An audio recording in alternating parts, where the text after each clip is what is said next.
Sir, Maryam Nawaz साहिबा ने कुछ देर पहले खिताब करते हुए इमरान खान साहब पर तनकीद की और उन्होंने कहा कि इमरान खान साहब गिरफ्तारी से डरते हैं, जो हमें कहा करते थे कि एहतसाब दें आप। देखें जी, एक तो वो जो इमरान खान साहब की तोशाखाना केस के अंदर उनके वारंट्स थे, वो 13 तारीख मंसूख हो तक, गए हाँ जी, थे। 13 तारीख को उनको कहा गया है पेश होने के लिए। और यहाँ पर अब अमलन ऐसा लग रहा है, जो नज़र आ रही है चीज़, वो ये है कि एक इलेक्शंस का मतलब माहौल सियासी जमातों के सामने है भी और नहीं भी है। यानी उसको, वो जो बात थी कि इलेक्शंस नहीं होने जा रहे, जी। एक तासुर था ना कि इलेक्शंस नहीं होने जा रहे, और शायद हुकूमत चाहती है कि इलेक्शंस ना हो, खासतौर पर मुस्लिम लीग नून ये चाहती है। लेकिन मुस्लिम लीग नून जो है वो दोनों तरफ जो सूरत हाल है, यकीनन उसकी क़यादत और उनके जो कुछ सीनियर लोगों से मेरी बात हुई, तो वो दोनों तरफ इस वक्त माहौल को देख रहे हैं कि अगर इलेक्शंस में इलेक्शंस हुए वक्त पे और डिले ना हुए तो, और अगर डिले हो गए तो फिर तो सब ठीक है। जी।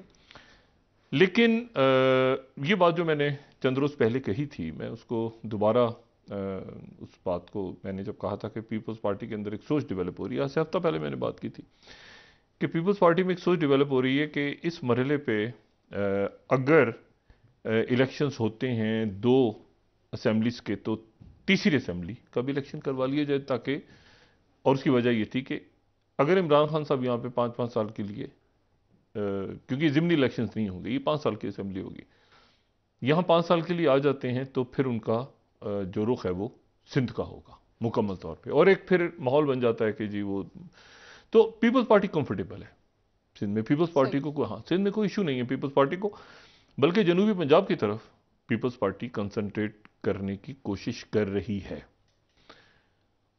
और जरदारी साहब ने उसकी फिर बिलावल साहब ने एक बात की कि एक इशारा दिया जी बिलावल जी, साहब बिल्कुल। ने। देखिए, मैंने आपसे वही बात की ना कि इस वक्त अगर आप देखें इस्टेब्लिशमेंट से ताल्लुकात, तो इमरान खान साहब के तो ताल्लुकात इस वक्त उलझे हुए हैं, लेकिन वो उलझे हुए हैं कि अंदर इतने भी नहीं उलझे हुए कि जितना एक तासुर जा रहा है। मतलब वो खराब है, उलझे हुए हैं ताल्लुकात, बिल्कुल नहीं उलझे हुए, मतलब बिल्कुल ही आप कहें कि जी खत्म हो गए ताल्लुकात, ऐसा भी नहीं है। नवाज शरीफ साहब जो बिल्कुल आप समझे ना कि जलावतन हो गए थे जी। मुशर्रफ साहब के दौर में, तब भी ब्रिगेडियर न्याज थे ना, अल्लाह उनकी मग़फ़िरत फरमाए, बड़े ज़बरदस्त ब्रिगेडियर न्याज जो हैं वो, उनसे जब भी मुलाकातें हुई तो ब्रिगेडियर न्याज को मैंने बहुत कमाल का एक बतौर शख्सियत उनको बहुत ज़बरदस्त पाया। और ब्रिगेडियर न्याज जो हैं ये वही थे जिन्होंने 1977 में जिन लोगों ने फायर करने से इनकार कर दिया था, जब ये पीएनए की मूवमेंट चली, उसमें ब्रिगेडियर न्याज भी थे। तो बहरहाल ब्रिगेडियर न्याज साहब से काफ़ी दरमियान में मुलाकातें हुई थी, लेकिन वो खामोशी से, वो ये नहीं, मतलब एक चैनल वो भी था और भी चैनल्स थे, ठीक। और एक चैनल जो है वो खामोश खामोश था चैनल, धीमा धीमा सा, वो कहीं चौधरी शाह साहब के हवाले के थ्रू भी चलता था, मुशाहिद हुसैन साहब के थ्रू, चौधरी शाह साहब के थ्रू, कहीं आगे पीछे। तो मतलब है कि इसी तरह से ऐसा कभी भी नहीं हुआ कि बिल्कुल ताल्लुकात ख़त्म हो गए हैं और हो ही नहीं सकता और मुमकिनात ही नहीं। लेकिन जो मैं बात कर रहा था ना कि मुस्लिम लीग नून तो की ज़ाहिर हुकूमत में है, उनके वज़ीर आज़म है शहबाज शरीफ साहब, और वज़ीर ख़जाना है, वज़ीर दिफा हैं, वज़ीर दाखिला हैं, ये सारी जो अंदर की मथा पौड़ी है, ये सारी की सारी डली हुई है मुस्लिम लीग नून के गले में। ठीक है बिल्कुल ना, ऐसे ही पेट्रोल है। की कीमत बिल्कुल। कैसे होगी, तो ये कैसे, ये सारी महंगाई उनका वगैरह। बिल्कुल सब उनके गले डली हुई है। ठीक है, और जो गुडी गुडी चीज़ें हैं वो सारी पीपल्स पार्टी। कमाल कमाल की है, पीपल्स पार्टी ने कमाल की है। वैसे जरदारी साहब ने कमाल कर दी है, ये जो उन्होंने मुस्लिम लीग नून को ये वजारत उज़्मा दे के ना, बिल्कुल। इस दौरान ये हुआ है कि मैंने फिर मैं वो बात दोबारा हूँ कि वो तो जो उनके इस्टेब्लिशमेंट से ताल्लुकात, आप देखिए ना, ये जो फायरिंग इस क्रॉस फायर में जरदारी साहब नहीं है, जरदारी बिल्कुल साहब नहीं है। बिल्कुल इस क्रॉस फायर में नहीं है, और वो आ भी नहीं रहे कि क्रॉस फायर से दूर। और वो जरदारी साहब ने जलसा किया है, मतलब आप देखिए ना जरदारी साहब का एक तवील अरसे के बाद जलसों में आना और जलसों में खिताब करना, और उसके साथ ही उन्होंने ये भी कहा है कि मैं वाड़ी से इलेक्शन लड़ूंगा। ये बात मैंने बहुत पहले कही थी और मैं दोबारा उस बात को दोहरा रहा हूं कि जरदारी साहब, एक तासुर ये है कि बिलावल वजीर आजम होंगे, लेकिन जरदारी साहब भी, क्योंकि ये वजारत उज़्मा जरदारी साहब को का ख्याल ये है कि ये एक इलेक्शन होता है तो एक बहुत पेचीदा से हालात होंगे। तो पेचीदा से मुराद ये है कि उस पेचीदगी में, यानी वो आपने देखा कि वो फॉरेन पॉलिसी का भी जिक्र कर रहे हैं दरमियान में, और वो अगर वजीर आजम बनते हैं, जरदारी साहब के जहन में ये है, तो फिर बिलावल वजीर खारजा के तौर पे कंटिन्यू करेंगे, और बाकी अगर उनके साथ कोई पार्टियां अलायंस कर लें, ठीक, यानी मुस्लिम लीग नून अगर उनके साथ अलायंस कर ले, ऐसी पिक्चर बन रही है। सही। ये मुस्लिम लीग नून को इस बात का अंदाजा होना चाहिए कि मुस्लिम लीग नून जो है, मतलब एक वजारत उज़्मा दे दी ना जरदारी साहब ने, शहबाज शरीफ साहब को दे दी, तो मुझे बताएं ये जो एंटी इमरान अलायंस है, इसमें अगली वजारत उज़्मा भी क्या नून लेगी?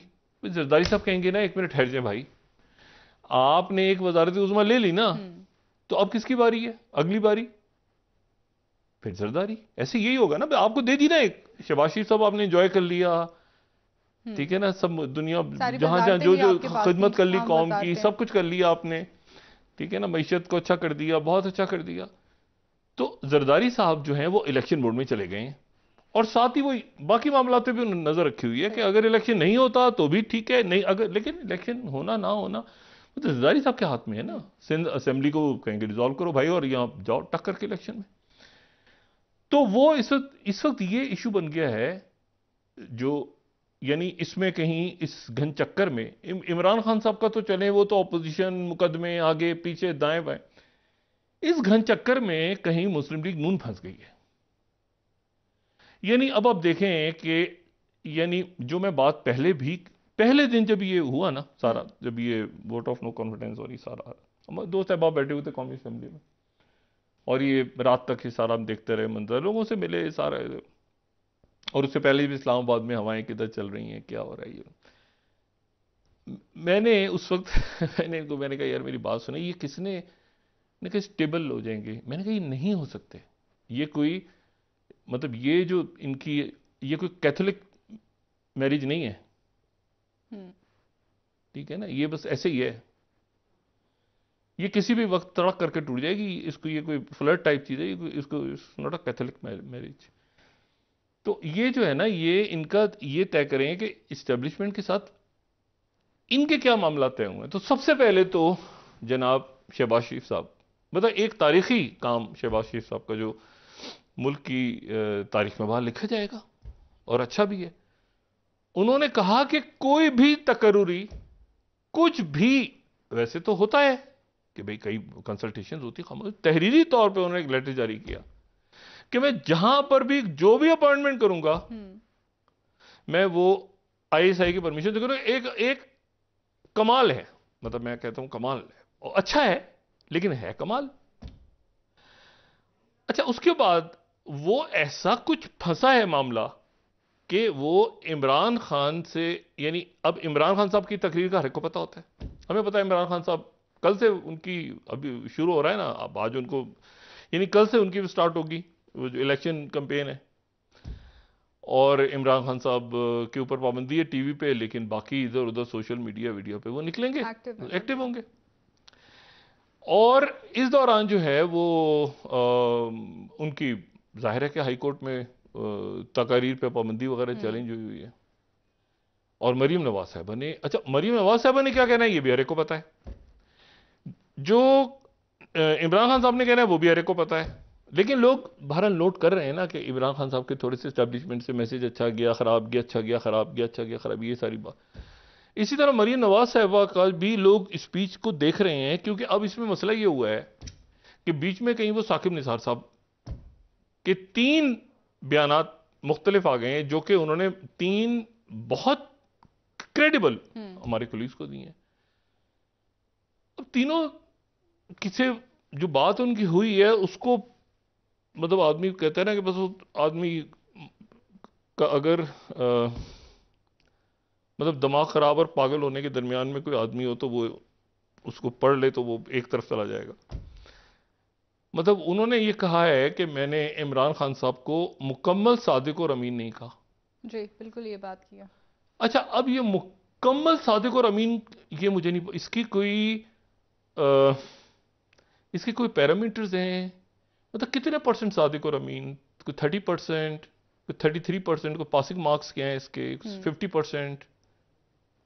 ये सादिक और अमीन मुकम्मल, एक तो पहले रौला पड़ा हुआ है ना कि सादिक और अमीन ये क्या, इसको क्या क्या है? तीन अल्फाज ऐसे हैं हमारे अदालती निज़ाम में जिन तीनों का ताल्लुक किसी न किसी हवाले से बहुत मोहतरम और मुकद्दस, और मैं हैरान हूं कि हमारे ये कानून में ये तीन अल्फाज क्या कर रहे हैं? एक सादिक, एक अमीन और एक मासूम। मतलब अदालत जो है वो सादिक और अमीन कह दे किसी को या कह दे कि मासूम। मैं इसके ऊपर, अब मैं कोई आलमी दीन तो नहीं हूं, लेकिन मैं तो अल्फाज सुन के डरता हूं कि कौन सी शख्सियात किन को ये टाइटल्स दे रही हैं। और बाद में वो कह रहे हैं कि मुकम्मल तौर पे नहीं, कुछ। अच्छा, कुछ से क्या मुराद है? मतलब कितने परसेंट? 50%, 80%? अगर वो सादिक और अमीन नहीं है, जो है वो नवाज शरीफ, तो कितने परसेंट नहीं है? इमरान खान नहीं है तो कितने परसेंट नहीं है? तो बाकी जो 22 करोड़ लोग हैं मुल्क में, पैमाना क्या है डॉक्टर नहीं, साहब वो इसको? मुझे क्या पता क्या पैमाना है? ये कुछ साकिब निसार साहब का ही पैमाना होगा ना, ये अदालत, हमें क्या पता क्या पैमाना है? फलाना आदमी बेगुनाह है मगर इतना भी नहीं है। मतलब ये कुछ, ये नई एक चीज आ गई है बीच में।